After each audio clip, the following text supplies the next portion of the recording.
누가복음 18장 1절부터 8절까지 제가 읽습니다. 항상 기도하고 낭망치 말아야 될 것을 저희에게 비유로 하여 가라사대 어떤 도시에 하나님을 두려워 아니하고 사람을 무시하는 한 재판관이 있는데 그 도시에 한 과부가 있어 자주 그에게 가서 내 원수에 대한 나의 원한을 풀어주소서 하되 그가 얼마 동안 듣지 아니하다가 후에 속으로 생각하되 내가 하나님을 두려워 아니하고 사람을 무시하나 이 과부가 나를 번거롭게 하니 내가 그 원한을 풀어주리라. 그렇지 않으면 늘 와서 나를 괴롭게 하리라 하였느니라.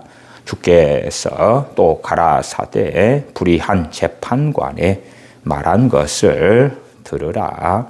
하물며 하나님께서 그 밤낮 부르짖는 택하신 자들의 원한을 풀어주지 아니하시겠느냐?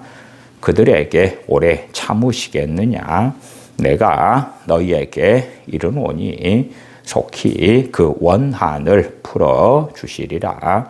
그러나 인자가 올 때에 세상에서 믿음을 보겠느냐 하시니라. 아멘. 지난 시간에 이어서 누가복음 18장 1절부터 8절까지의 말씀을 살펴봅니다. 누가복음 18장 1절에 주님께서 불의한 재판관과 가난한 과부에 대한 비유를 하시는 목적이 명시되어 있습니다. 18장 1절 항상 기도하고 낭망치 말아야 될 것을 저희에게 비유로 하여 가라사대. 사람들은 기도하고 기도에 대한 하나님의 응답이 쉽게 오기를 바라는 일들은 참 많습니다. 심지어는 단지 식사 기도처럼 오늘 잠깐 하고 내일 잠깐 하고 또 며칠 후에 잠깐 하고 또 며칠 후에 잠깐 하고 그런 식으로 한 석 달 열흘 했다. 그런데 왜 나는 기도한다고 했는데 응답해 주지 않는가 하는 참 희한한 주장도 많이 듣기도 합니다. 무엇보다도 이 누가복음 18장이 본질적으로 가리키는 것은 무엇일까 할 때에 포괄적으로 기도에 대한 가르치심에 대한 말씀도 얼마간 드렸습니다만은 최종적으로 이 말씀이 가르치시는 것은 가르치는 바는 주님의 재림에 대한 것입니다. 우리 믿는 사람이 세상에서 살아가면서 많은 고난, 어려움 가운데 살면서 주님의 재림을 고대하면서 기다리는 신앙, 믿음, 참된 믿음에 대한 말씀을 하고 계시는 것입니다. 세상을 바라고 원하고 소원하는 사람들은 내가 낭망치 말고 끈질기게 기도하면 내가 원하는 세상의 것들을 받을 수 있을 거야 라는 식으로 누가복음 18장에 이 불의한 재판관의 비유를 믿는다. 나는 이 말씀에 의미하는 바가 그런 것이다고 착각하는 이들이 많고 실제로 설교자들 가운데 그렇게 해석하고 가르치는 이들도 많더라. 우리의 기도 생활이 어디를 지향해야 되고 어느 방향으로 가야 될지가 명시되어 있다는 말씀을 드립니다. 항상 기도하고 낭망치 말아야 될 것. 하나님, 내 자녀를 위해 기도하는데 내 자녀가 사람 구실하고 믿음도 좋고 주님도 사랑하고 신앙생활도 열심히 하고 나아가 세상에서도 잘 되고 좋은 직업, 좋은 가정을 꾸리고 건강하고 행복하고 그렇게 신앙생활과 삶에서 양자간의 복을 주세요. 그런데 내가 자녀들을 위하여 지금 10년째 기도했는데 왜 내가 자녀들을 위한 기도가 거꾸로 갑니까? 그래도 오늘 아침에 누가복음 18장의 말씀을 가지고 큐티를 했는데 낭망이 오려는데 나는 낭망치 않겠습니다. 10년을 기도해도 응답이 없었지만 11년, 12년, 15년, 20년 기도하면 응답하실 줄로 믿습니다. 하나님, 내 남편을 거룩하고 인격적인 사람으로 또한 세상의 능력을 가져가지고 월급을 이만큼 벌어오는 사람, 그러한 유능한 사람, 인격적인 남편, 가장구실을 잘하는 남편으로 변화시켜 달라고 20년간 기도했는데 이루어지지 않아서 낭망이 생겼습니다. 그런데 항상 기도하고 낭망치 말아야 될 것을 주님께서 불의한 재판관과 가난한 과부의 비유로 말씀하셨으니까 다시 힘내어서 21년째, 22년째, 23년째 기도할게요. 응답해 주실 줄 믿습니다. 그렇다면 참 유감스럽게도 끔찍한 것입니다. 주님께서 누가복음 18장에 말씀하신 것은 그런 이야기 아닙니다. 그런 이야기 아닙니다. 우리는 얼마나 로마 교회가 믿음이 좋은 교회였는지 로마서를 통하여 봅니다. 우리는 에베소 교회가, 에베소서를 받은 에베소 교회가 얼마나 믿음이 좋은 교회였는지, 빌립보 교회가 얼마나 믿음 좋은 교회였는지, 데살로니가 교회가 많은 환난 중에서도 얼마나 주님을 사랑했는지, 나아가 요한계시록에 있는 서머나 교회가 얼마나 충성되이 주님을 섬겼는지, 빌라델피아 교회가 얼마나 그러한 삶을 살았는지 압니다. 종교개혁기 때의 믿음의 사람들이 얼마나 많은 핍박 속에서도 의의 길, 진리의 길을 걸어갔는지도 역사적으로 압니다.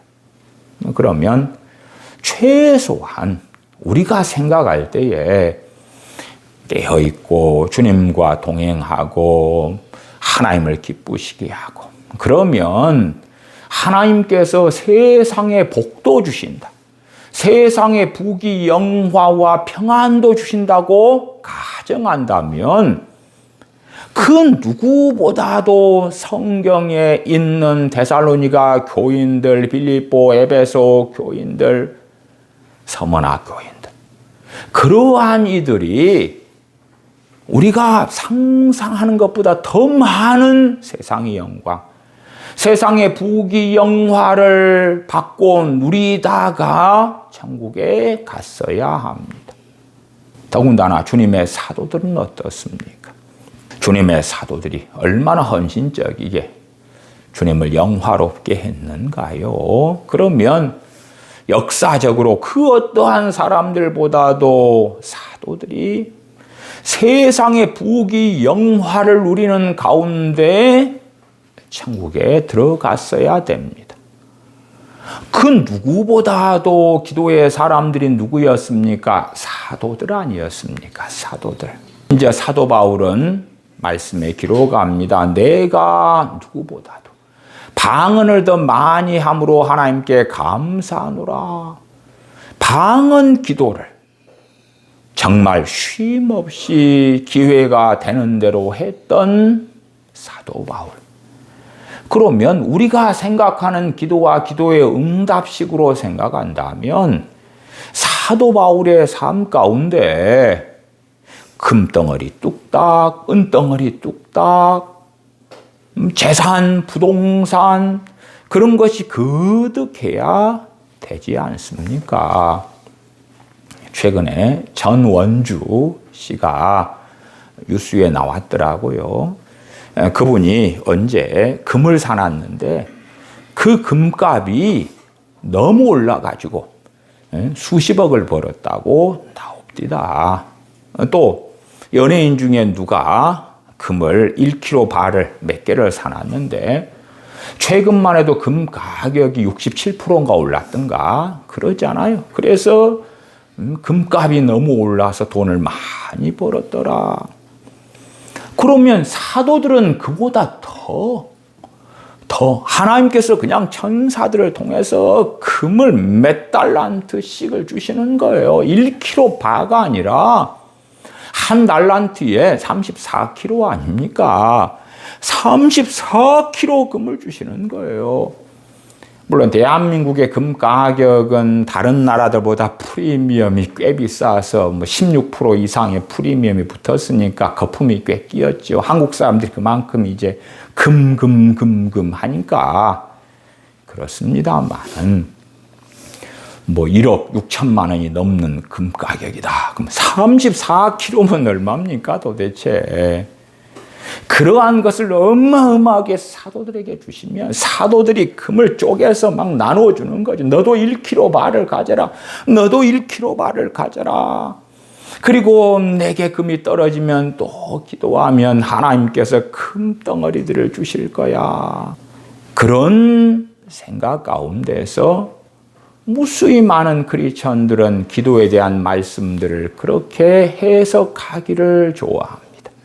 그런 방식으로 바라보면서 아직 내가 구하는 것이 응답되지 않았는데 낭망치 않고 더 끊임없이 더 꾸준히 더 많이 기도하면 될 거야. 시편에 보면 수십 편의 저주시들이 있습니다. 그 저주시들의 핵심은 뭐냐 그러면 심판을 구하는 기도입니다. 심판을 구하는 기도예요. 악인들을 심판해 달라고. 그러니까 정말 많은 인본주의적인 기독교 사랑에 잡힌 사람들은 시편의 수십 편의 저주시들을 이해하지 못합니다. 왜요? 그런 하나님 싫어요. 그런 하나님 이해할 수 없어요. 그렇게 성령님의 역사로 하나님의 사람들이 심판을 구하는 기도를 한다는 것에 동의할 수 없어요. 그렇기 때문에 많은 사람들이 자유주의를 선택하게 된 이유 중에 하나가 되기도 했어요. 왜? 자유주의 신학을 받아들인 자들은 시편의 저주시들을 인정할 수 없거든요. 자유주의 신학을 가진 자들은요, 보통 보수 신학을 가진 사람들보다 하나님의 사랑에 대한 극단적인 강조를 더합니다. 왜? 그래야지만 이것도 좋고 저것도 좋고 이런들 어떠하리 저런들 어떠하리 WCC를 해도 종교다원주의를 해도 하나님은 사랑해주고 용납해주고 이단 사이비가 돼도 하나님은 함께해주고 기뻐해주고 즐거워해주고 그러실 거야. 자기들이 생각하는 하나님의 사랑이 있는데 시편의 저주시들 하나님의 심판을 구하는 기도 하나님의 심판을 선언하는 것들을 볼 때에 이건 하나님의 말씀으로 인정할 수가 없어. 이것은 하나님의 말씀이 아니라 사람들이 인간적으로 기록해 놓은 거야. 그래서 자기가 생각하는 자기가 믿고 싶은 하나님, 자기가 믿고 싶은 메시아가 있는데 많은 말씀들이 자기가 믿고 있는 또한 믿고 싶은 그리스도와 전능하신 아버지 하나님과 다르게 보이니까 그러면 자유주의 신앙 너무 좋아. 하나님의 말씀과 사람의 말이 뒤죽박죽 섞여 있는 거야. 그래서 자신이 믿고 싶은 바에 따라서 이 성경 구절은 하나님의 말씀으로 내가 인정해 줄게. 그러나 저 성경 구절은 하나님의 말씀으로 인정할 수 없어.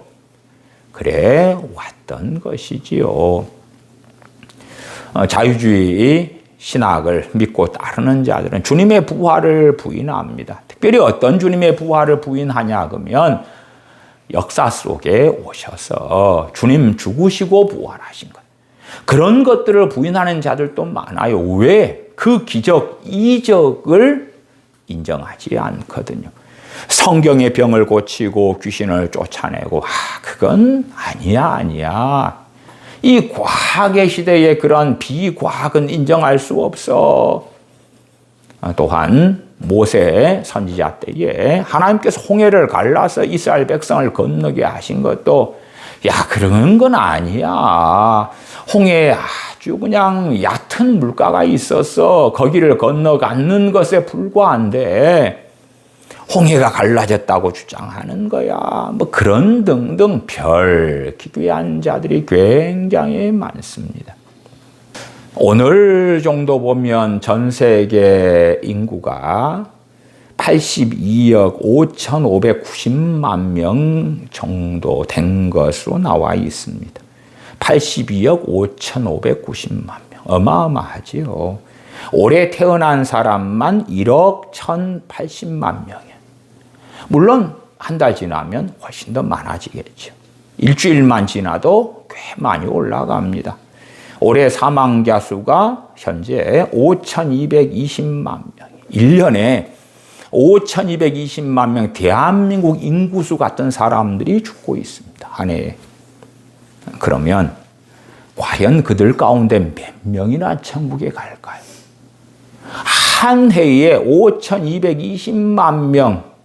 그것도 지금 11월 초잖아요. 11월 초까지 죽은 사람들이 5,220만 명이고 12월 말이 되면 당연히 5,400만이나 죽을런지 모르겠네요. 그렇게 생각할 때에 사람의 목숨이라는 것은 정말 수에 칠 가치가 없다는 걸 알 수가 있어요. 올해 현재 시간까지 5,220만 명이 죽었는데 그들의 절대 다수는 다 지옥에 떨어졌습니다.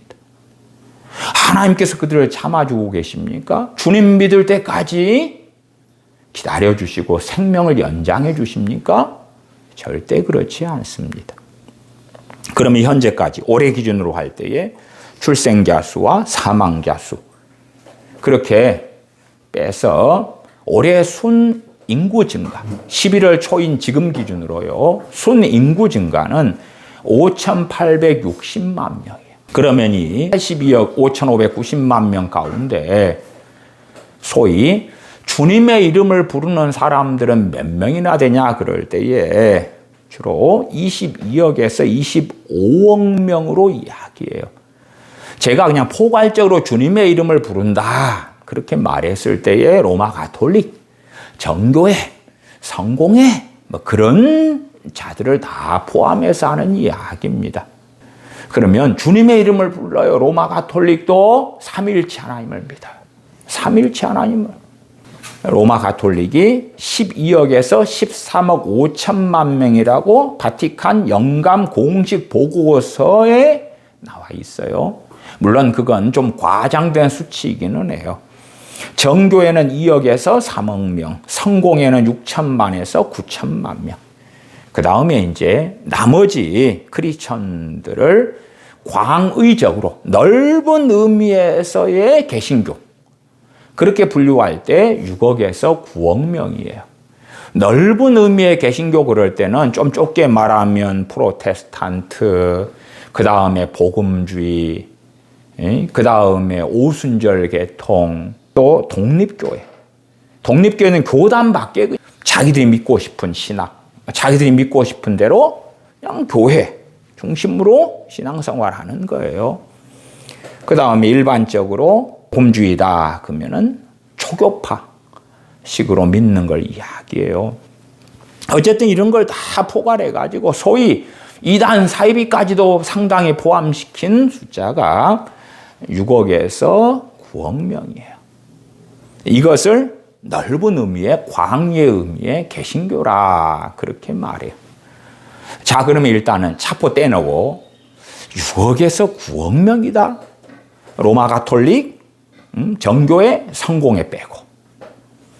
그러면 전도로 할 때에 6억 명을 기준으로 하면 한 명이 몇 명만 전도하면 돼요? 물론 로마 가톨릭도 전도해야 되고 성공회도 전도하고 그 정교회도 전도하고 뭐 그렇다고 포함해서 그렇게 하면은 14명 정도만 하면 돼요. 아니면 로마 가톨릭 빼버려. 아이고 저들은 이미 이단 이교로 빠졌고 정교회 빼버려. 성공회도 빼버려. 그러면 이제 10명도 안 되는 인구만 남은 거죠. 그러니까 어떤 면에서 선교는 정말 쉬워요. 한 명이 몇 명만 감당하면 돼요? 10여 명이야. 10여 명. 물론 우리는 그냥 대한민국 5천만 명, 북한 2,500만 명, 인도 14억, 중국 14억, 블라블라블라 할지 몰라도 계속 제가 말씀드려 왔잖아요. 어리석은 사람들은 기도로 사람을 자꾸 바꾸려고 그래. 변화시킬 수 있다고 생각해요. 몇 명만 하면 돼요. 10명. 그러면 주님께서 내가 너희에게 화평을 주러 온 줄로 아느냐? 검을 주러 왔다. 5이 한 집안에 있는데 3이 둘과 둘이 셋과 분쟁할 것이다. 뭐 하려고 그럽니까? 어떤 자들의 주장처럼 나만 믿으면 가족이 전체 구원받아. 나는 그러한 복음을 믿을 거야. 그러면 주님께서는 거짓말쟁이가 되겠죠. 사도 바울이 빌립보 감옥의 간수한테 주 예수를 믿으라 그리하면 너와 내 집이 구원을 받으리라. 개인적인 애언이에요. 개인적인 애언이에요. 자주장사 루디아가 주님 믿은 다음에 루디아의 가족이 다 구원받죠. 왜? 루디아의 가족 구성원 전체가 주님의 복음에 열려 있었기 때문에 그렇죠. 백부장 고넬료가 주님을 믿을 때에 그만이 아니라 그의 권속들, 그의 친구들까지도 주님을 믿게 되었어요. 그러한 건 특별한 일에 불과하죠. 특수한 것에 불과한 거예요. 아브라함이라 해서 가족이 다 믿었나요? 다윗은 어쨌나요? 이삭은 어쨌나요? 야곱 가정은 도대체 어떻게 됐나요? 이게 사람들이 믿고 싶은 희한한 것이 있고 그것을 하나님께서는 이루어 주셔야 될 책임이 의무가 있으신데 왜 안 해주실까요? 그러면서 낙심했다가 다시 힘내서 기도해야지 그랬다가 낙심했다가 다시 힘내서 기도해야지 하는 이상한 칠랑이 팔랑이 속에 살아요. 저는 일반적인 세상에서 쓰이는 말 가운데 상당히 동의하는 말이 뭐냐 그러면 착한 중국인은 죽은 중국인밖에 없다는 말에 상당히 동의합니다. 근데 사실은요 굉장히 이상한 면이 있어요. 뭐가 이상하냐 그러면 제가 전에도 종종 중국 기독교인의 통계에 대해 말씀드렸어요. 일단은 중국의 공식 기독교인, 중국의 기독교인은 절대 다수가 개신교인이 뭐 절대 다수 뭐 그까지는 막 중국의 기독교인은 대부분 90%가 개신교인이에요. 그다음 10% 정도가 로마 가톨릭이에요. 그러니까 한 1억 명으로 잡는다 그러면 1억 명 가운데 1,000만 명이 로마 가톨릭이고 9천만 명은 개신교인들이에요. 근데 이제 공식적으로 중국의 개신교인이 몇 명이냐 그럴 때에 제가 전에 말씀드렸죠. 코로나 전에는 전체 인구의 2%였고 코로나 끝날 때는 1%로 줄어들었다고. 그러면 중국의 기독교인들의 통계는 몇 군데에서 내요. 첫째는 중국의 국가종교사무국에서 내고 두 번째는 중국 기독교협회 또 3자 애국운동회에서 그 통계를 내고 보고를 합니다. 그러니까 중국에서 인정하는 교회는 3자 애국운동회에 포함된 교회만 인정해요. 그래서 3자 애국운동회에 포함된 교회 교인들이 2021년에 거기에서 발표한 연례 보고서에 2천만에서 2,300만 명으로 보고했어요. 그러니까 당시에 2021년 기준으로 2% 가까이 되었죠. 그러다가 2023년 4년 오니까 이제 1%로 반이 공식적으로 떨어진 거예요. 그러나 우리가 알다시피 비공식 중국의 기독교인 그러면 지하교회 교인들 그렇게 하죠. 그래서 CSGC 2023년 통계로는 중국의 개신교인이 8,700만 명, 공식과 지하교회 플러스에서 2023년 WCD 중국 개신교인 통계 8,600만 명. 과거의 퓨 리서치 센터에서는 2021년에는 5,800만 명으로 그렇게 했어요. 그러니까 최근에는 8,600만 혹은 8,700만 명이 WCD와 CSGC의 발표예요. 거기에 이제 로마 가톨릭 1,000만 합치면 1억 명이 나온다는 이야기죠. 그냥 넓은 의미의 기독교. 그러나 개신교로 할 때는 그래도 8,600, 8,700만 명이 나와요. 그러면은 중국 14억 명 인구라 할 때에 거의 14명 가운데 1명 가까운 꼴이에요.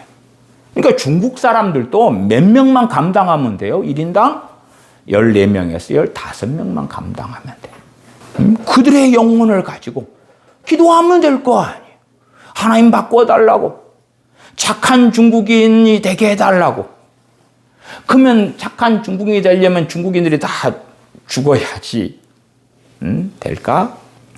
성경을 잘 이해하지 못하는 사람들은 악인이 변화돼 가지고 구원받고 악인이 변화돼 가지고 하나님의 영광을 위하여 살고 그런 환상을 가지는데 고린도전서 같은 경우는 교회 안에 악인들은 어떻게 하라 그럽니까? 추방하라 그러죠. 추방하라 그래요. 쫓아내라 그래요. 사도 바울은 악한 자들을 어떻게 했다 그럽니까? 사탄에게 내어줬다. 그래서 회방치 않게 하려고. 그러지 사도 바울이 이러이러한 악한 자가 있어. 이 자들을 위하여 내가 중보 기도를 했어. 철야 기도를 했어. 작정 기도를 했어. 아니면 교인들을 모아가지고 그들의 영혼을 위해 기도했더니 교회 안에 그 악인들이 회개가 터지고 변화되고 하나님의 영광을 위한 사람이 되었다. 그렇게 말씀하는 게 아니라 어떠한 악인들은 회방치 않게 하려고 사탄에게 마귀에게 내어줘 버렸다. 마귀에게 사도 바울이 사도권을 가지고 내어줘 버리니까 이제 자기도 힘들어 죽겠단 말이야. 자기도 힘들어 죽겠는데 어떠한 회방을 할 수 있습니까? 그렇게 해버리는 거예요.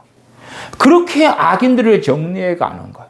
신사도들이 주장하는 전 세계에 앞으로 벌어질 일 그러면 대부흥이 올 거라. 그래서 기나 고동이나 개나 소나 성령님이 임하고 변화되고 전 세계의 돈이 크리스천들에게 들어오고 블라블라블라 하는 유토피아를 전하지요. 그러니까 사람들은 좋아할지 몰라도 세상이 평안해지려면 잠언 등의 말씀을 통해 보면 간단해요. 악인이 사라지면 세상은 평안해져요. 그러나 사람들은 악인이 사라지는 걸 악인이 회개하고 변화되는 그 같은 망상을 하죠.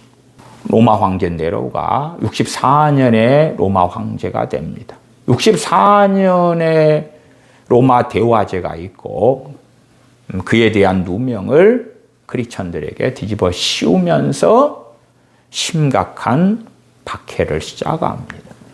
그리고 많은 크리스천들을 죽입니다. 그러면 교회가 로마 황제 네로를 위하여 기도한 다음에 조금 있다가 로마 황제 네로가 회개하고 변화되고 거룩하게 됩니까? 로마 교회는 얼마나 깨어있던 교회입니까? 로마의 수도 로마, 거기에 있는 로마 교회 교인들. 로마 황제 네로를 위해 기도했더니 네로가 회개하고 거룩해지고 그럽니까? 68년에 반란이 일어나고 네로는 쫓겨나고 자살해 죽습니다. 그렇게 해서 네로는 끝장이 나는 거예요. 아합은 어떻습니까?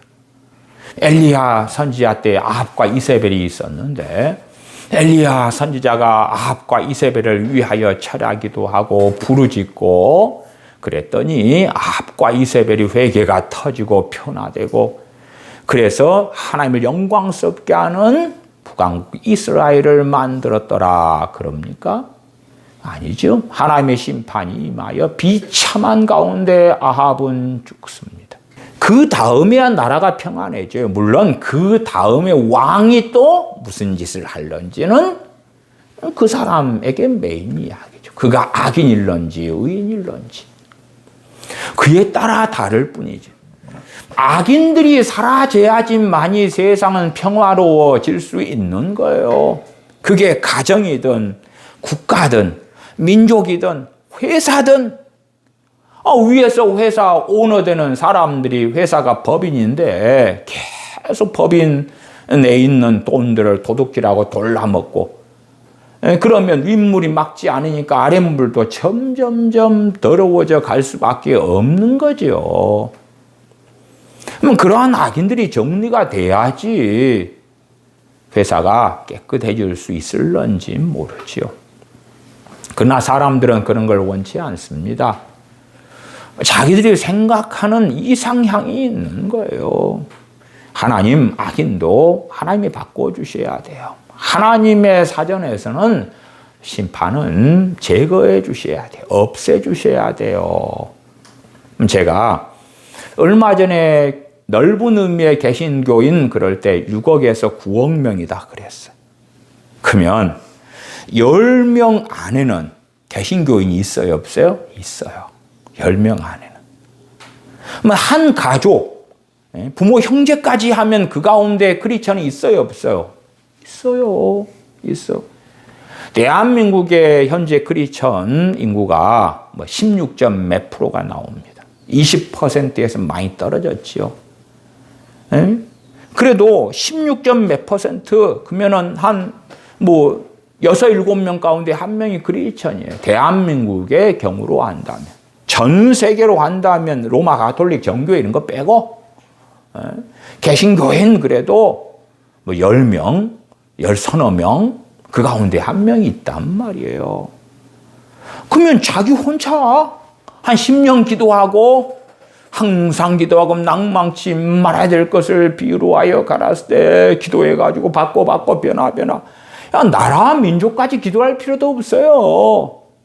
한 명당 맡으면 되지 몇 명 안 된다니까요. 내가 50년 신앙생활 한다 그러면은 기도해가지고 한 해에 한 3년에 한 명 바꾸면 어떨까요? 3년에 한 명. 30년이면 10명이 바뀌고 40년이면 13명이 바뀌어. 그럼 끝나. 게임 끝. 사람들은 저 중국 14억 명을 위해 기도합니다. 인도 14억 몇 천만 명을 위해 기도해요. 북한 2,500만 명을 위해 기도합니다. 라는 판타지에 적기를 좋아해요. 아니, 우리가 상상하는 것보다 많은 크리스천이 있단 말이에요. 상상하는 것보다 많은 크리스천이 있어요. 그러나 주님께서 명확히 말씀하셔요. 누가복음 18장 8절에 내가 너희에게 이르노니 속히 그 원한을 풀어주시리라. 그러나 인자가 올 때에 세상에서 믿음을 보겠느냐. 그러나 인자가 올 때에 그러니까 명확하게 주님께서 이 말씀하신 비유를 통하여 이야기하신 것은 인자의 오심, 주님의 재림 때를 이야기하는 거구나. 주님이 재림하실 때에 그 원한을 풀어주신다는 거구나. 그 원한을 풀어주는 방식이 어떻게 이루어집니까? 당연하게 첫째는 대환란을 통하여 이루어집니다. 대환란을 통하여 이루어져요.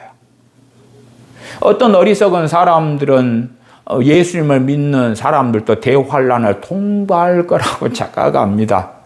그러면 주님께서 재림하실 때에 대환란이 먼저 온 다음에 주님이 재림하시는 걸 우리 크리스천이 바란다면 주님의 재림을 기다리면 안 되는 거예요. 주님의 재림 전에 끔찍한 7년 대환란이 있는데 오 주여 어서 오시옵소서 마라나타 그러고 있으면은 그 대환란이 시작되고 거기에서 어떠한 크리스천이 버티겠냐 그 말이에요. 평안한 세상에서도 대한민국이나 미국이나 유럽 교회 등의 많은 믿는 사람들처럼 주님을 부인하고 떠나가는 사람들이 부지기수입니다. 부지기수. 한국 대학생 선교회에서 나온 자료를 통하여 보면 우리 집이 지방에 있다고 합시다. 지방에 있는데 인서울의 대학교에 합격해서 수도권으로 갔어요. 거기에 기숙사에 살든지 원룸을 구해서 살든지 그렇게 한 경우에 70%가 주님을 부인하는 거예요. 우리 집에서 애가 대학교를 다녀. 그럴 경우에는 40%가 주님을 부인해. 물론 예배당에 다니고 있다. 예배를 일주일에 한 번 드리고 있다는 것이 주님을 안 떠났다는 건 아니에요. 그러나 명목적으로 최소한 예배를 드리니까 안 떠난 것처럼 통계는 잡히더라 그 말이죠. 통계는 잡히더라. 그러나 많은 경우 예배당에 가서 예배를 드려도 주님을 사랑하지 않는 자녀들은 다수입니다. 다수. 정말 많아요. 많아. 주님께서는 그러나 인자가 올 때에 세상에서 믿음을 보겠느냐 말씀하세요. 지난 시간에도 이 세상이 어떠한 세상인가를 제가 설명을 드렸습니다. 좀 더 자세히는 이 세상에 대해서 어거스틴이 이야기하는 개념을 제가 말씀드리면 단순히 이 세상은 불신 세상 전체를 가리키는 것이 아니라 믿음을 잃어버린 세상을 가리킵니다. 믿음을 잃어버린 세상. 즉 하나님의 백성들 가운데조차 참된 믿음이 희귀해진 시대를 가리킵니다. 6억에서 9억 명의 포괄적으로 광의의 의미로 개신교인이 있는데 주님께서 인정하시는 참된 믿음을 가진 사람들은 너무 희귀하다 그 말이에요. 적다 그 말이에요. 이 소스톰은 이 세상에서 믿음을 보겠느냐 주님께서 말씀하신 것은 불신 세상을 책망하신 것이 아니라 주님의 제자들, 곧 신앙을 가진 자들에게 경고하신 말씀입니다. 많은 자가 믿는다고 하나 참된 믿음은 드물기 때문입니다. 지금 6억에서 9억 명의 광의의 의미의 개신교인이 있는데 참된 믿음은 드물다. 당연히 지금 현 시대의 크리스천 대부분은 동의합니다. 무엇에 동의하냐 그러면 주님 오실 때가 가깝다는 것에 동의합니다. 정상적인 목회자라면 주님께서 이제는 곧 오실 때가 가까워져 옵니다. 물론 그 때와 시를 말하는 자들은 명백히 잘못된 자들이죠. 5년 안에 오실 것 같아요. 10년 안에 오실 것 같아요는 명백히 잘못된 이야기입니다. 물론 가능성의 이야기를 할 수는 있습니다. 그러나 명백한 것은 정말 가까워져 왔다. 그래서 오죽하면 말세지말이라는 단어를 사용하죠. 말세의 마지막이다. 말세에서 이제 끝의 지점에 왔다. 라인하르트 본케 선교사님은 11시 59분이 되었다는 책을 썼어요. 12시가 되면 주님 오신다면 11시 59분이 지금 시대다. 그러면서 복음을 증거하여 1억 명 가까운 사람들로 하여금 주님을 믿도록 섬긴 주의 종이 라인하르트 본케 선교사님이었죠. 주님께서 곧 오신다. 주님 오실 때가 다 되어졌다는 건 정상적인 설교자들이라면 그 누구나가 동의하고 전하는 것일 거예요. 그러나 인자가 올 때에 세상에서 믿음을 보겠느냐. 종교개혁자 존 칼빈은 이 세상에 대하여 말씀해요. 이 말씀은 단순히 불신 세상을 향한 탄식이 아닙니다. 오히려 교회 안에서조차 참된 믿음이 드물 것을 경고하신 것입니다. 주님은 불신자들에게서 믿음을 찾으시지 않으십니다. 믿음을 찾으실 수 있는 곳은 오직 그분의 백성들 가운데 뿐입니다. 이 세상에서 이천들이 사는데 그의 백성들이 흩어져서 살아가는데 그들 가운데 참된 믿음을 주님 오실 때는 거의 찾을 수 없다는 말씀을 하세요. 6억에서 9억 명의 개신교인들이 있다. 그들 가운데 과연 참된 믿음을 가진 사람들은 얼마나 될까? 물론 개신교인들이니까 우리는 참된 믿음을 가지고 있어요 할지 몰라도 그에 대한 바로미터 중에 하나가 뭐냐 그러면 재림신앙, 부활신앙이다 그 말이에요. 주님께서 이 말씀하신 것의 포인트는 다시 18장 1절로 가면 항상 기도하고 낭망치 말아야 될 것을 저희에게 비유로 하여 가라사대. 무엇을 바라보고 낭망치 않느냐. 우리는 신약 성경을 통하여 초대교회 교인들에게 사도들은 끊임없이 주님 곧 오실 것이라고 증거했다는 것을 보아요. 초대교회 교인들이 환난 가운데 견딜 수 있었던 믿음의 원동력 중에 원동력은 재림신앙, 부활신앙이었어요. 주님 재림하실 때 성도의 부활이 있는 재림신앙, 곧 부활신앙. 그것으로 살았어요. 주님께서는 마치 곧 오실 것처럼, 오래 오실 것처럼 그런 그 믿음과 신앙으로 살아갔어요. 주님을 고대하고 기다려도 악인들이 거득하고 세상은 악해져 가고 믿는 자에 대한 핍박은 더 강렬해져 가고 그런 가운데 아직 주님 오시지 않았다. 그러나 낭망치 말고 깨어있어 기도하라는 말씀이에요. 때가 되면 7절 8절에 하나님께서 그 밤낮 부르짖는 택하신 자들의 원한을 풀어 주지 아니하시겠느냐. 그들에게 오래 참으시겠느냐. 진실로 올바른 믿음의 길을 걷는 크리스천들은 사사로운 원한을 가지고 증오심을 가지고 살지는 않을 것입니다. 정말 하나님의 사람들은 그가 하나님 편에 서 있고 하나님과 싸우는 자들이 진정한 원수들이겠죠. 하나님 편이 아니라 마귀 편에 서서 하나님을 대적하는 자들이 그들의 원수들이겠죠. 그렇지. 믿음의 형제들 가운데 좀 다툼이 있다, 문제가 있다. 그런데 저 사람은 내 원수다고 한다면 요한일서 말씀에 형제를 사랑치 아니하는 자는 하나님께 속하지 아니한다.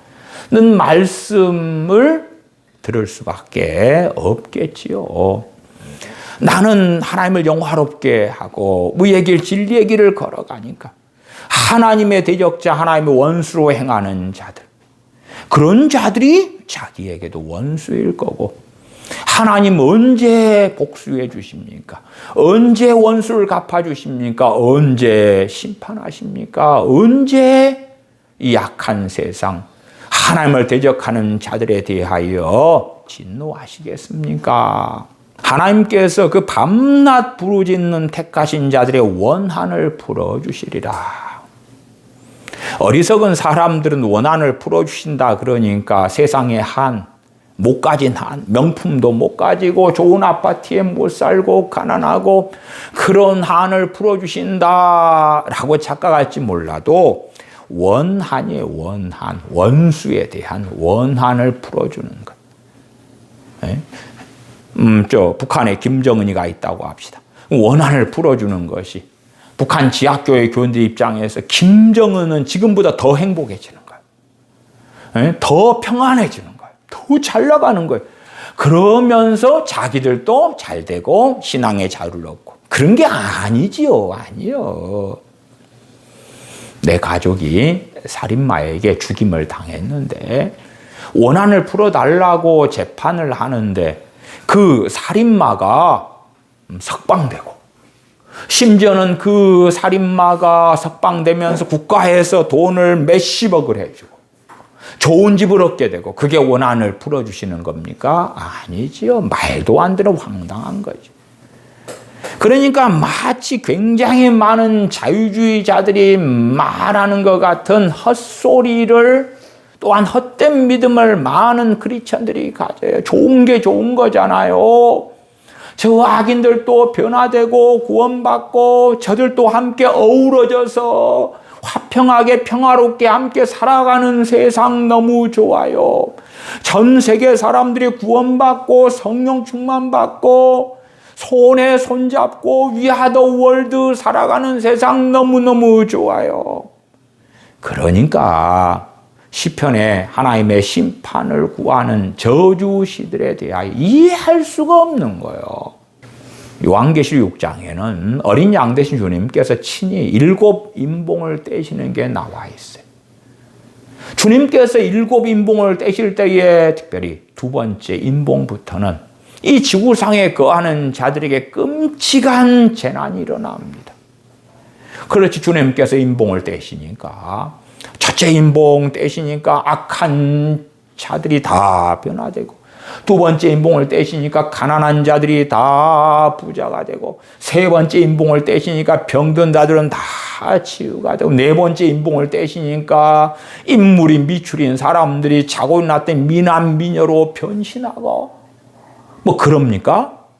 아니지요. 두 번째, 세 번째, 네 번째, 다섯 번째, 여섯 번째, 일곱 번째 그리고 7 나팔이 하나님의 천사들 통하여 부러질 때에 끔찍한 재난이 일어나고 7 대접이 하나님의 천사들 통하여 부어지니까 첫 번째 대접을 통하여 재물이 쏟아지고 두 번째 대접이 부어질 때에 건강이 주어지고 세 번째 대접이 부어질 때 무슨 흥부가 박타는 겁니까? 자기들이 기대하는 하나님이 있지요. 그렇기 때문에 하나님을 두려워함이 없는 거예요. 무엇을 바라보고 무엇을 고대하고 낭망치 않고 기도하냐 그 말이. 이 누가복음 18장의 기도에 대한 주님의 말씀이 명확하게 가리키고 있는 것은 주님의 재림에 대한 이야기예요.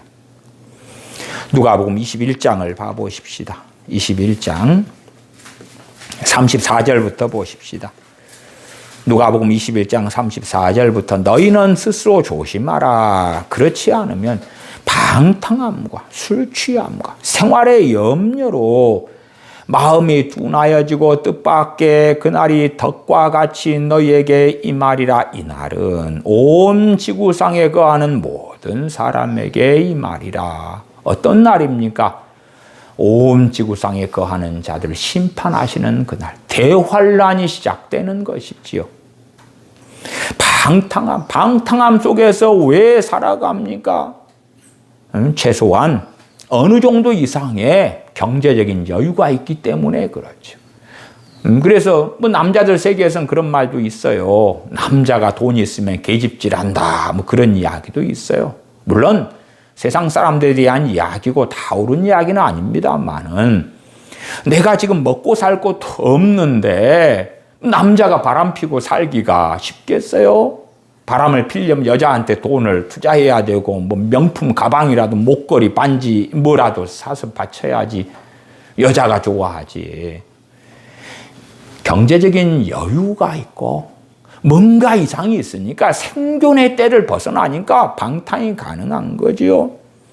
방탕함과 술 취함과 최소한 와이프가 돈이라도 많이 버니까 내가 와이프 돈을 가지고 막 술 마시고 방탕할 수도 있겠지요. 전제는 뭐냐 그러면 삶이 어느 정도 이상 세상이 평화롭다는 전제. 평화롭다. 언제 전쟁이 벌어질지 모르는데 그 불안과 두려움이 있는데 술 취하고 방탕하고 그렇다는 건 쉽지는 않겠지요. 평안한 세상 속에서 일반적으로 벌어지는 일이에요. 방탕함과 술 취함과 생활의 염려로 아무리 생존의 때를 좀 벗어났다 그래도 남은 저렇게 사는데 한국 사람들은 교육열이 얼마나 높습니까? 그래서 자식 유치원에 보내야 되지, 영어 유치원까지 보내지, 어디 학원도 보내지, 대학도 보내야 되지. 한국 부모들처럼 자녀들에 대한 과보나 우상화가 심한 부모들은 그렇게 많지 않아요. 전 세계 나라들 가운데 대한민국 부모들이 자녀를 대학 보내는 것이 넘버원 아닙니까? 대한민국에서 자녀 대학 보내는 게 68%예요, 68%. 전 세계 두 번째로 자녀를 대학 많이 보내는 데가 캐나다입니다. 58%예요. 미국은 49%밖에 안 됩니다. 저 독일은 28%밖에 안 돼. 일본은 24%인가 밖에 안 돼요. 한국 부모만 미쳐가지고 자녀를 대학 보내야지 성공할 거라고 하는데 정말 자녀들로 하여금 교만하게 만들고 어리석게 만들고 자녀들도 교만해져가지고 대학만 나오면 될 거라고 생각하고 지금 현재 미국에 유학한 한국인들이 얼마나 많이 유학을 해봐야 이제 나가리가 되는지를 경험하고 있는 세대지요. 경험하고 있어요. 또 유학 갔다가 한국에 왔는데 직장도 못 잡고 취업도 못하는 무수한 사람들이 있죠. 그러나 환상에 잡히면 자녀를 유학만 보내놓으면 대학만 보내놓으면 정말 대한민국의 많은 일자리들은요 대학 학벌하고는 별로 상관이 없어요. 시간만 낭비하고 세월만 낭비하는 무수한 어리석은 일들이 있죠. 어쨌든 이제 부모는 부모대로 꿈을 꾸고 망상을 가지면서 대학을 뼈골을 갈아서 보내고 오 주여 대학만 나오면 내 자식의 인생이 성공할 겁니다. 대학 보내놓고 내 자식을 위해 기도만 하면 어떻게 될 겁니다. 그런 망상을 하지만 전 세계 1등 나라 미국에서도 대학 보내는 부모, 자녀를 대학 보내는 부모는 절반이 안 된다니까요. 저 선진국 독일, 일본 4명 중에 1명밖에 안 보낸다니까 도대체. 한국 부모들만 미쳐가지고 지금은 68%지만 저는 73%까지 올라간 적도 있어요. 에? 아직도 여전히 미쳐가지고 머리가 꽃밭이 돼 있어. 꽃밭이 돼 있어. 물론 하나님은 내 소원대로 내 뜻대로 해 주셔야 된다고 믿으니까 머리가 꽃밭된 상태로 많은 크리스천들이 살 뿐이죠. 살 뿐이요. 그것을 자식이 우상이 암되었다고 착각하고 주님보다 자식을 더 사랑하지 않는다고 착각할 뿐이죠. 그래서 여러 어리석은 일들로 생활의 염려 속에 빠지는 거예요. 염려 속에. 생활의 염려 속에. 그리고 생활의 염려를 가지고 뭐 합니까? 기도를 하는 거예요. 하나님 내 생활의 염려가 이렇게 있습니다. 빨리 해결해 주세요. 남편 때문에 아내 때문에 자식 때문에 형제들 때문에 부모 때문에 이런 염려가 있어요. 부모의 노후, 건강, 내 자식 학원비, 대학 등록금, 생활비, 내 자식의 직장, 내 남편의 직장, 염려. 그걸 기도로 바꾸는 거죠. 기도를 바꿔. 물론 우리 크리스천들의 염려거리를 가지고 기도해야 돼요. 기도해야 돼. 그러나 누가복음 18장의 기도의 포인트는 뭐냐 그러면 주님 재림 기다리면서 깨어 기도하는 것이 중심이다. 그 말 중심이다. 주객이 전도되면 안 되는 거예요.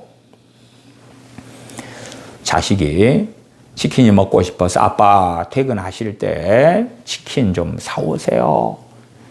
그래서 자식을 사랑하는 아빠가 퇴근하면서 치킨을 사왔어요. 자식이 아빠 왔다 그러니까 내 치킨 그리고 치킨만 확 낚아채가지고 가버리면 주객이 전도된 거죠. 전도된 거. 자식을 교육을 잘 시키는 부모는요. 아버지가 엄마는 남편이 회사에서 늦게까지 일하고 들어왔다. 밤 10시다. 그래도 10시에 공부하는 고3 자식이 있다 해도 나와서 아버지 고생하셨어요. 어서 오세요. 수고하셨어요. 최소한의 인간적 도리는 가르치는 거예요. 가르쳐. 근데 정말 못돼 먹은 엄마는요. 자기 남편이 밤 10시까지 일하다가 탁 들어오는데 여보 나왔어. 배고파. 야근하느라고 밥도 잘 못 먹었어. 그러면은 와이프가 조용히 좀 해. 얘 지금 공부하고 있단 말이야. 발걸음도 조심히 걸어. 그건 사람 노릇 안 되는 거예요. 사람 노릇 안 돼. 자식들도 사람이 아니라 짐승이 되는 거예요. 물론 고3쯤 되면 엄마가 뭐라 하든지 간에 자식이 정신머리가 있어가지고 최소한의 사람 됨됨이는 가져야 되겠지요. 물론 어릴 때부터 말 배울 때부터 잘 최소한의 부모를 공경하는 것 등을 배워가도록 자녀를 양육하는 게 맞겠지요. 하나님을 두려워하도록, 하나님을 경외하도록 하나님이 어떤 분이신가를 가르쳐야 되는 건데 자녀들에게 예수님만 믿어라. 그리고 우리 주님을 노예처럼 종처럼 부리는 거죠. 주님을 따르지 않으면 주님께서는 그 사람을 버리신다는 것을 가르치지 않는 거예요. 누구보다도 전능하신 아버지 하나님께서 열매 맺지 않는 가진 크리스천들을 제거해 버리신다는 걸 안 가르치는 거예요. 안 가르쳐. 주님 책임져줘요. 책임져줘. 한 번 구원은 영원할 거예요. 믿을게요. 예수님에 영접하면 끝났지요. 책임져줘요. 그러한 주장, 그러한 것들을 가지고 낭망치 말고 기도할게요. 망상을 하는 거예요. 다시 34절. 너희는 스스로 조심하라. 그렇지 않으면 방탕함과 술 취함과 생활의 염려로 마음이 둔하여지고 깨어있지 않게 되는 거죠. 왜? 이러한 삶을 어제도 오늘도 지난달도 작년도 재작년도 계속 살아왔어요. 그러니까 자기가 정상적인 신앙과 믿음을 가지고 있다고 착각하는 거죠. 마음이 둔하여져 버렸어요. 뜻밖의 그날의 덕과 같이 너희에게 이 말이라. 이 날은 겹치지요. 주님의 재림과 성도의 휴거와 함께 대환란이 시작되죠. 그러니까 주님의 재림 때에 버림받지요. 두 사람이 맷돌을 갈다가 하나는 데려가고 하나는 버려지고, 두 사람이 밭을 갈다가 하나는 데려가시고 하나는 버려지고, 두 사람이 잠을 자다가 하나 데려가시고 하나 버려지고. 그러니까 덫이지요. 덫. 나는 주님을 믿는다고 했는데요. 6억에서 9억 명의 개신교인들 가운데 대다수는 주님 재림하시면 버려집니다. 그러니까 덫처럼 그날이 임하고 말지요. 그리고 35절에 이 날은 온 지구상에 거하는 모든 사람에게 임하리라. 버려진 크리스천들과 세상 사람들 그 누구에게나 이 날이 임하죠. 물론 주님께서는 승천하신 다음에 아직도 2000년 가까이 되는 시간 동안에 재림하지 않으셨어요. 그러니까 전 인류가 앞으로 100년이 지나도 이렇게 살아갈 거라고 착각하지만 우리가 뭐 오픈 AI 같은 거 그런 거 보잖아요. 야, 전 세계가 어떻게 될까? 화폐가 디지털화 되어 가는 것도 보잖아요. 인터넷 등을 통하여 전 세계가 어떻게 함께 엮어져 가는 것들을 이제 보잖아요. 그래서 전 세계의 흐름들을 볼 때에도 정말 그렇게 멀지 않았다는 것을 인식해야 되는 것이 맞는 거예요. 물론 그것이 극단적으로 이달에, 다음 달에, 올해에, 내년에 그럴 수는 전혀 없는 문제입니다만은, 그러나 1년, 2년, 3년마다도 세상이 얼마나 급격하고 심각하게 바뀝니까? 미국 같은 경우도 굉장히 많은 대기업들이 인원 감축에 들어갔고 많은 사람들을 잘라내고 있어요. 세상은 요동치고 바뀌고 변해가고 있는 거예요. 어떻게 변화될지는 알 수 없으나 전 세계가 인터넷을 통하여 소통하는 세상을 볼 때에는 곧 주님 오실 때가 가까워져 오는 것은 뚜렷한 이야기가 되어집니다. 36절. 이러므로 너희는 장차 올 이 모든 일을 능히 피하고 온 지구상에 거하는 자들에게 심판이 다가오는데 그 일을 능히 피하려면 성도의 휴거를 이야기하는 거죠. 주님 재림하실 때에 주님께서 데려가는 사람들. 주님께서 요한복음에 말씀하시잖아요. 내 양은 내 음성을 들으며 나를 따르느니라. 과연 주님의 음성을 듣고 주님을 따르는 크리스천들을 주님께서 자신의 양이라고 하시는데 주님의 말씀을 청종하지도 않고 순종하지도 않고 무관심하고 그런 대다수의 크리스천들은 주님께서는 내 양이 아니다고 말씀하는 거예요. 다음 시간에는 그 요한복음 10장의 본문을 가지고 살펴보려고 그래요. 그지? 단순하게 나를 믿으면 끝. 그렇게 요한복음이 말씀하시지를 않는단 말이에요. 하나. 요한복음에서 나를 믿는 자는 영생을 가졌고 그런 몇 부분의 말씀 그리고 앞뒤 문맥은 다 잘라내버려요. 아니 정말 주님 믿는 사람은 하나님의 자녀고 거듭나고 구원받지요. 그러나 그 구원은 영원토록 보장되는 구원이 아니에요. 그 믿음을 지키고 천국에 입성했을 때는 이제 영원토록 보장되겠지만 살아있을 때 누군가는 침륜에 빠지고 누군가는 선한 양심을 버리고 믿음에서 떠나요. 대마처럼 세상을 사랑해 떠나기도 하고. 그래서 깨어 있어야 되는데 36절. 이러므로 너희는 장차 올 이 모든 일을 능히 피하고 인자 앞에 서도록 항상 기도하며 깨어 있으라 하시니라. 그래서 이 누가복음 21장 항상 기도하며 깨어 있으라. 그 방향성이 어디예요? 너희는 장차 올 이 모든 일 능히 피하고 인자 앞에 서도록. 주님 앞에 설 수 있는 크리스찬. 이 될 수 있도록 항상 기도하며 깨어 있는 것이에요. 방탕함을 위하여 기도하는 것, 술 취함을 위하여 기도하는 것. 방탕함과 술 취함이 대표적으로 가리키는 게 뭐겠어요? 세상 즐거움에 빠져버리는 거죠. 그래서 버려지는 사람들이 누가 됩니까? 34절에 세상 사람들한테 너희는 그런 게 아니라 주님 따르는 주님의 제자들에게 너희는 그런 거예요. 너희는 주님 믿는 사람들 가운데 조심하지 않으면 스스로 조심하지 않으면 자기의 신앙에 대한 책임을 누가 져야 돼요? 자기가. 부모가 대신 못 해줍니다. 부모가 대신 못 해줘요.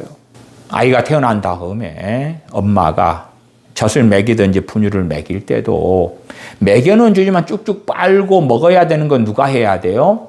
그 갓난아이가 해야 될 거 아닙니까? 이유식을 먹여서 이유식을 해가지고 입에 넣어주면 그 아이가 먹어야 되지. 아이가 먹어야 돼. 엄마 심장이 뛰니까 자식 심장이 뜁니까? 그러면 엄마가 살아있으면 자식은 죽지도 않겠네? 그럽니까? 말씀은 너무 명확해. 너희는 스스로 조심해라. 아니에요. 주님께 책임을 기도로 떠넘길게요. 주님이 책임져 줘요. 알아서 해줘요가 아니라 너희는 스스로, 너희는 우리 각자 크리스천들, 너희는 스스로 조심해라. 점점 신앙적으로 나태해지는 시대가 지금 시대이기 때문에 조심해라. 아이고 싫어, 싫어. 뭐해라, 뭐해라, 뭐해라. 꼰대 같은 소리 하지 마세요. 하기 싫어, 하기 싫어. 점점점 많은 사람들, 세상 사람들이나 크리스천들은 동물적으로 변해갑니다. 하기 싫어, 하기 싫어. 내 육체가 원하는 거, 내가 원하는 내 욕망대로 사는 것에 충실해질 거예요. 그러니까 하나님께서 알아서 다 채워줘야 돼요. 평안하게, 행복하게, 기쁘게, 즐겁게, 문제없게 알아서 다 해주고, 그 다음에 당연하게 세상에서 잘 먹고 살다가 천국. 그러한 기준으로 성경을 해석하고 그러한 기준을 가지고 신앙생활 하기를 원하는 대다수의 크리스천들을 보는 것은 이제는 결코 신기한 일이 아닙니다. 너희는 먹든지 마시든지 무엇을 하든지 하나님의 영광을 위해서 하라. 그러한 것도 캐캐 먹은 꼰대의 소리처럼 되고야 말았습니다. 하나님의 영광을 위하여 먹든지 마시든지 무엇을 하든지 하려는 사람들, 하려는 크리스천은 어디 있습니까? 내가 신앙 때문에 직업을 선택하고, 신앙 믿음 때문에 대학을 선택하고, 과를 선택하고, 신앙 믿음 때문에 내가 거주할 걸 선택하는 크리스천들은 어디 얼마나 있습니까? 자기 성공, 자기 영광, 자기 평안, 그걸 위하여 선택하는 거예요. 심지어 어리석은 부모들은 자식에 대하여 이걸 이렇게 저렇게 해라. 그리고 뭔가를 선택하고 권유를 자식한테 할 때에 무엇을 위해서입니까? 자식의 영광을 위해서지.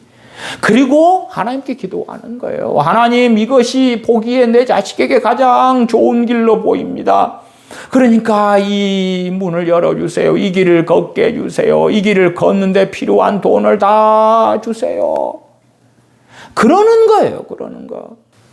최소한 원론적으로 하나님의 영광 때문에 하나님을 기쁘시게 하려고 직장을 선택하고 직업을 선택하고 일을 선택하고 대학을 선택하고 과를 선택하고, 그것이 뚜렷하게 보이는 경우는 거의 없습니다만은 하나님께서 중심을 감찰하실 때에 그런 걸 확인할 거 아닙니까? 창세기 6장에 하나님의 아들들이 세상의 딸들의 아름다움을 보고 취합니다. 하나님의 영광이 아니라 자기 기쁨, 자기 행복을 위해서 여자를 구하고 결혼하고 사는 거예요. 그 어리석은 길이 아니라 가정을 꾸리더라도 어떻게 하나님을 기쁘시게 할까, 하나님을 영화롭게 할까 하는 가운데 하는 선택이 돼야 될 터인데 그렇지 아니하다 그 말이에요. 이러므로 너희는 장차 올 이 모든 일을 능히 피하고 인자 앞에 서도록 항상 기도하며 깨어 있으라. 우리의 기도의 중심이 무엇인가? 중심이 무엇인가? 방탕을 위하여, 술 취함을 위하여, 생활의 염려를 위하여 기도하는 게 중심이 결코 아니다. 우리가 이 세상을 살다가 주님 재림하시기 전에 우리 인생이 마감되기 쉬울 수 있으나 그럼에도 재림신앙, 부활신앙, 주님 앞에 깨어있기 위하여 기도하는 것이다. 왜 항상 기도해야 되느냐? 열심히 기도해야지 내가 원하는 세상에 저것을 받고 얻을 수 있기 때문에. 그렇다면 사도들이나 초대교회 교인들이 누릴 거 어마어마하게 누렸을 거예요. 에어컨이 발명돼도 그때 발명됐겠지. 비행기가 나와도 그때 나왔겠지. 우리가 에어컨 없는 세상, 선풍기 없는 세상, 냉장고 없는 세상 지금 상상할 수 있어요? 자동차 없는 세상 상상할 수 있어요? 아니면 우리가 신는 지금 같은 좋은 신발들이 없는 세상 상상할 수 있어요? 우리가 입는 지금같이 좋은 옷이 없는 세상은요? 세탁기가 없는 세상은요? 이렇게 풍요롭고 좋은 것이 옛날에 나왔어야지. 초대교회 때 나와야지. 전기가 없는 세상은 꿈꿀 수 있어요? 상상할 수 있어요? 보일러가 안 되고 난방이 없는 세상 상상할 수 있냐고요? 그 믿음 조금 깨어있었던 초대교회 때에 이렇게 멋지고 좋은 세상이 이루어졌어야 될 거 아니에요. 안 그러잖아요. 안 그래. 그래서 주님께서 항상 기도하며 깨어있으라 하는 기도 생활. 핵심은 목적이 깨어있는 거. 깨어있기 위하여 항상 기도하는 거. 깨어있기 위하여. 내가 원하고 욕망하는 세상의 것을 받아내고 얻어내고 끌어내고 그런 것에 빠지니까 조엘 오스틴의 긍정의 힘, 말 안 돼도 된다, 긍정적인 말을 해라, 믿는 대로 된다 하는 땅받기 기도에 뭐 헛된 정신 나간 것들 속에 빠져 들어가 사는 거죠.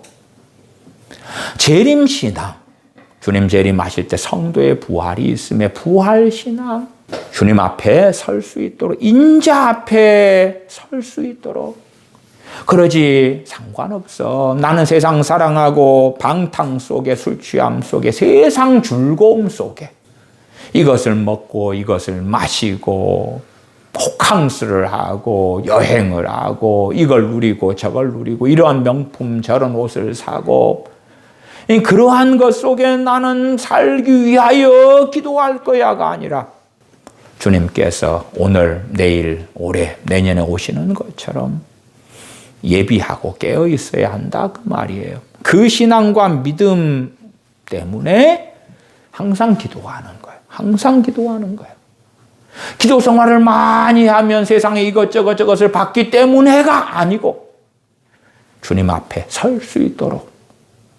그러려면 슬기로운 다섯 처녀처럼 기름 준비하고 깨어 있어야 되니까.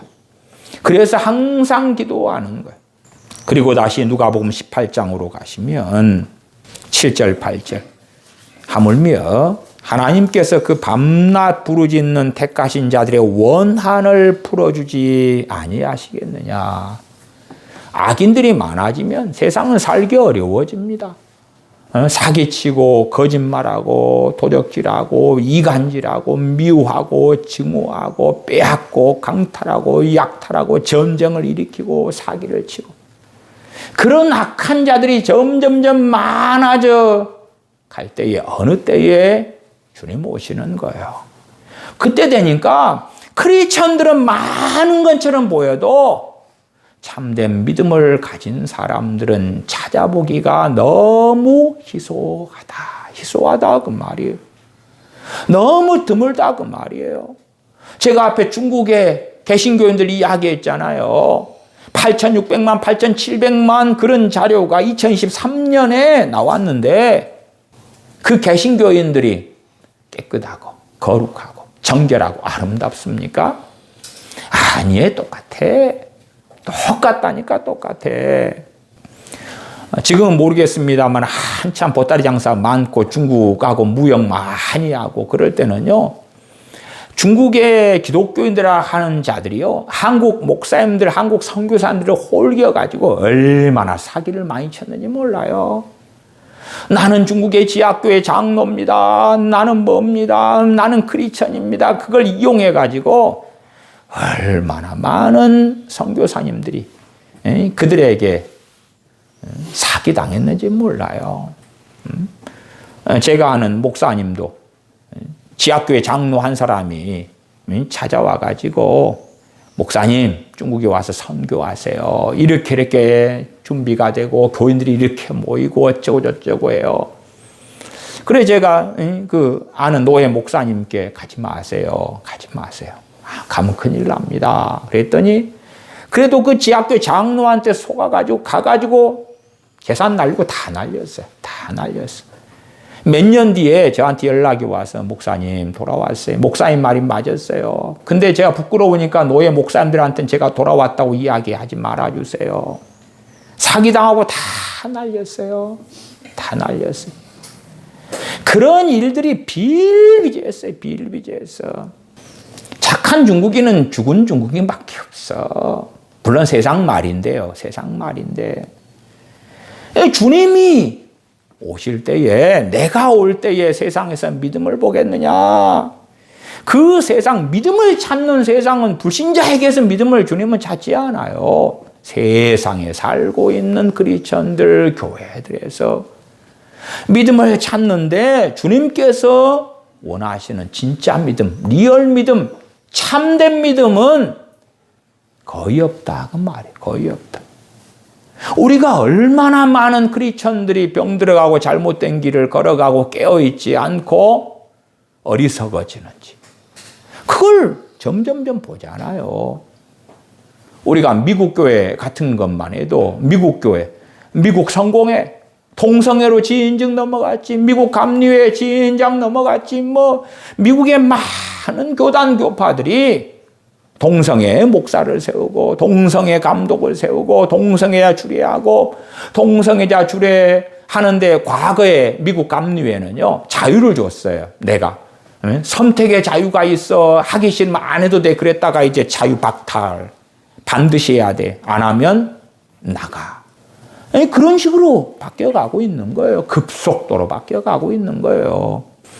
얼마나 많은 교회들이 잘못돼 가고 타락해져 가고 어리석어져 가는지는 백일하에 드러나고 있는 거예요. 그런 걸 볼 때에도 그러나 인자가 올 때에 세상에서 믿음을 보겠느냐. 주님 오실 때가 다 되어 가는구나. 다 되어 가는구나. 제가 1980년 후반에 부활절이 되면요. 국민학교, 큰 어느 국민학교에 새벽 한 4시 일이 되면 교인들이 막 모여요. 4시 반 더 많이 모여요. 주님의 부활을 기뻐하고 축하하고 노래 부르고 찬양하는데 사람들의 얼굴마다 기쁨의 광채가 가득해. 즐거움이 가득해요.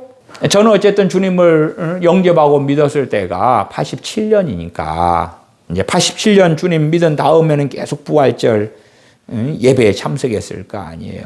그러나 이제 90 몇 년 되니까 믿는 사람들에게 그 부활의 감격이라는 게 없어지는 거야. 없어져. 부활하신 주님에 대한 찬양 찬미가 사라져 가는 거예요. 냉랭해져 가는 거예요. 뜨거움이 없는 거예요. 기쁨이 없는 거예요. 종교성만 남아가는 거예요.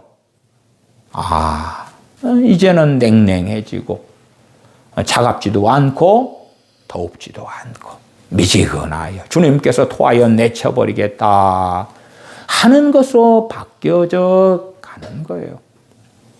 인자가 올 때에 세상에서 믿음을 보겠느냐. 또한 18장 7절 8절에 그 밤낮 부르짖는 택하신 자들의 원한을 풀어주지 아니하시겠느냐. 어떻게 원한을 풀어주십니까?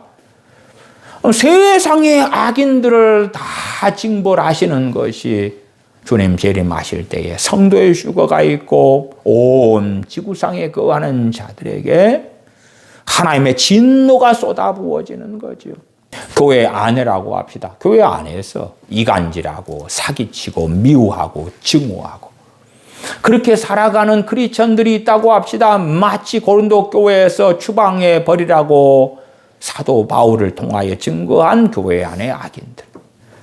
그런 사람들이 주님 재림하실 때에 주의 이름을 부르는 자들이기 때문에 성도의 휴거가 일어난다면 얼마나 괴롭겠습니까? 그런 자들과 함께 혼인잔치에 들어가고 함께 천국에 살아야 된다고요? 아니지요. 버려지는 거죠. 버려져.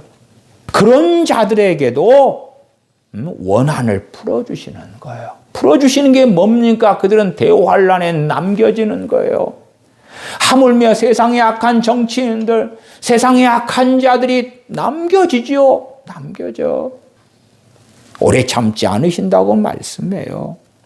그들에게 오래 참으시겠느냐 18장 8절 내가 너희에게 이르노니 속히 그 원한을 풀어주시리라.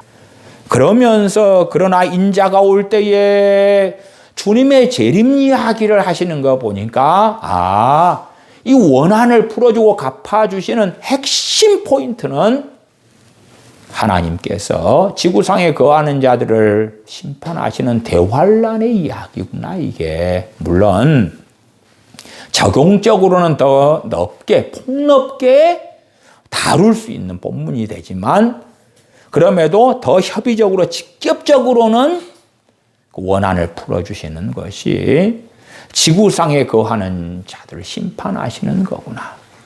그렇지 어리석은 사람들이 원하는 것처럼 지구상에 거하는 자들, 그들에게 부흥이 임하고 회개가 터지고 구원이 있고 떵떵거리고 살게 해주는 게 아니다. 전 지구상에 기독교인이 6억에서 9억 명 된다 그랬죠. 그러면 그들의 가족들, 불신자들이 많을 거 아니에요. 그들에게 하나님 복이 임하고 은혜가 임하고 그러는 게 아니고 그들에게 하나님의 진노가 쏟아부어진다. 그 말이 쏟아부어진다. 우리 주님께서 어떠한 일이 있고 전능하신 아버지 하나님께서 어떠한 분이신지를 밝히셨죠. 명확하게 또한 주님께서 나와 아버지는 하나이니라고 요한복음에 말씀하셨고요. 그러면 하나님께서 그 밤낮 부르짖는 택하신 자들의 원한을 풀어주시지 아니하시겠느냐. 그런 것이지. 하나님께서 세상 사람들을 다 구원해 주지 않겠느냐. 아니면 믿는 자들이 가지고 욕망하고 원하는 소원들을 이루어 주지 아니하시겠느냐가 아니에요. 소원들을 이루어 주신다고 한다면 사람들이 인지상정이라 믿는 사람들 가운데 초대교회 교인들도 잘 먹고 잘 살기를 원하지 않겠어요? 누가 굶주리고 배고프고 힘들게 살기 원하겠어요? 그러면 그 로마 교인들, 에베소, 빌립보, 데살로니가 교인들 같은 사람들이 떵떵거리고 살아야 되죠. 떵떵거리고 살아야 돼. 믿음이 우리보다 좋아요. 우리보다 더 많은 기도 생활을 해요. 그냥 일반적으로 우리한테 핸드폰이 있잖아요. 핸드폰 가지고 우리가 유튜브 같은 거 많이 쓰죠. 넷플릭스도 쓰고.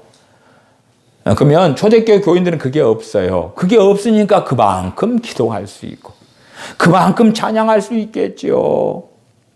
그러지 않아요? 어느 때 텔레비전이 옛날에 나오니까 텔레비전 멍청이 상자라 그랬잖아요. 드라마 하면은 그냥 다 모여서 들다보고 그러니까 그게 나온 다음에는 당연하게 텔레비전이 주는 즐거움이 있으니까 기도가 더 줄어들어가죠. 찬양이 더 줄어들어가죠. 인터넷 나오고 유튜브 나온 다음에 유튜브에 재밌는 컨텐츠들이 얼마나 많습니까? 그러니까 더 기도가 줄어들어가죠. 주님에 대한 사랑은 더 줄어들어가죠. 그럴 수밖에 없어요. 그럴 수밖에 없어. 그러니까 인자가 올 때에 세상에서 믿음을 보겠느냐 그거죠. 주님보다도 더 많이 찾는 유튜브 주님이 계시죠. 유튜브 컨텐츠 주인님이 계시고 드라마 주인님이 계시고 K-팝 아이돌 주인님이 계시고 주님보다 더 많이 찾는 많은 것들이 있는 거죠. 많은 것들이 있어요. 하나님께서 그 밤낮 부르짖는 택하신 자들 원한을 풀어주지 아니하시겠느냐. 8절은 내가 너희에게 이르노니 속히 그 원한을 풀어주시리라. 속히 그 원한을 풀어주시리라. 택하신 자들, 주님을 믿는 사람들을 밤낮 부르짖어요. 밤낮 부르짖어. 첫째 부르짖는 게 뭐겠어요? 깨어있기 위하여. 주님을 찾고 구하기 때문에. 그렇지. 한이 맺혀서 분노와 증오심에 맺혀서 보복에 달라고만 구하는 그것은 아닐 거예요. 하나님을 찾기 때문에 고난 중에서도 주님과 함께 하려고. 고통 중에서도 하나님을 기쁘시게 하려고 그 은혜를 구하고 진리 안에 거하기를 원하여 기도하고 부르짖죠. 그러나 세상에서는 핍박을 당하고 환난을 당하기 때문에 또한 부르짖을 수밖에 없는 거예요. 그러면 속히 그 원한을 갚아주신다고 하는 거예요. 그러지 야야 얘들아 너희를 괴롭게 하는 자들이 있잖아. 그들을 위하여 중보기도 해. 그들에게 복을 줄게. 그들도 구원받게 해줄게. 그들도 변화시켜 줄게. 그런 헛된 비진리를 주님께서 증거하시지 않아요. 증거하시지 않아요. 우리가 점점점 어리석어져 버리면 주님의 말씀을 마음대로 해석하고 잘못 이해하고 살 때가 너무 많지요. 요한계시록 3장 11절 내가 속히 말이니 너가 가진 것을 굳게 잡아 아무나 네 멸류관을 빼앗지 못하게 하라. 요한계시록에서는 주님께서 속히 오신다는 말씀이 많이 있어요. 물론 우리 입장에서는 주님께서 왜 이리 안 오시는가 하지만, 그러나 베드로후서 3장을 보면 주님의 재림이 지연되고 있는 것이 너무 감사할 수밖에 없어요. 베드로후서 3장 9절에 주의 약속은 어떤 이에 더디다고 생각하는 것까지 더딘 것이 아니라 오직 너희를 대하여 오래 참으사 아무도 멸망치 않고 다 회개하기에 이르기를 원하시느니라. 너희를 대하사. 너희는 누구예요? 크리스천들. 세상 사람들 회개하여 구원받게 하려고 주님의 재림이 지연되고 있는 게 아니고 너희. 지금으로 하면 6억에서 9억 명 되는 개신교인들, 너희 회개해. 너희이지. 어리석은 사람들은 82억 5,590만 명의 사람들 전체 아니고, 말씀 베드로후서를 밟는 그 사람들 누가 받아요? 주님의 제자들, 크리스천들이 말씀을 받아요. 너희를 대하여 오래 참으사 아무도 멸망치 않고 다 회개하기에 이르기를 원하시느니라. 그래서 요한계시록 2장 3장에 많은 교회들에게 주님께서 회개하라고 외치셨죠. 주님 믿는 사람들이 회개하라, 회개치 않으면 내가 네게 임하여서 너를 심판할 것이라고, 심판하시는 주님이 되실 것이라고 말씀하셨지요. 요한계시록 22장 12절 읽고 말씀 마감합니다. 보라, 내가 속히 오리니 내가 줄 상이 내게 있어 각 사람에게 그의 일한 대로 갚아주리라. 우리가 회개하면서 깨어 있을 때에 주님 오시면 기쁨으로 주님을 영접할 수 있을 것이고, 깨어있지 않고 세상 즐거움, 세상 일락, 술 취함과 방탕함과 세상 염려에 빠지고 그것을 가지고 기도하고 구하고 찾는다면 점점점 미망 속에, 미혹 속에 빠질 수밖에 없는 거예요. 우리의 기도 생활의 중심이 도대체 어디에 있느냐? 누가복음 18장과 누가복음 21장을 통하여 명확히 확인해야 돼요. 왜 항상 기도하고 낭망치 말아야 되느냐? 주님을 사모하고 원하고 깨어있기 때문에, 주님을 배웁기 원하여 의의 길, 진리의 길을 걷다가 낭망치 말라 그 말이에요. 주님께서 속히 오신다고 약속하셨음에 그 약속을 붙잡고 살다가 우리가 먼저 주님의 나라에 가든지 주님께서 재림하시든지, 어쨌든 주님 배울 날은 점점점 다가오고 있어요. 올해 지금까지 사망자만 5,220만 명이다 그랬잖아요. 5,220만 명. 그런 것처럼 우리는 주님이 오시든지 우리가 가든지 간에, 물론 재림신앙, 부활신앙으로 살아야 됩니다. 그러나 곧 얼마 지나지 않아서 주님께서 재림하시지 않더라도 우리는 주님께 가야 돼요. 곧 가야 돼요. 올해 11월 초까지 5,220만 명이 죽었다니까요. 인생이 마감되었어요.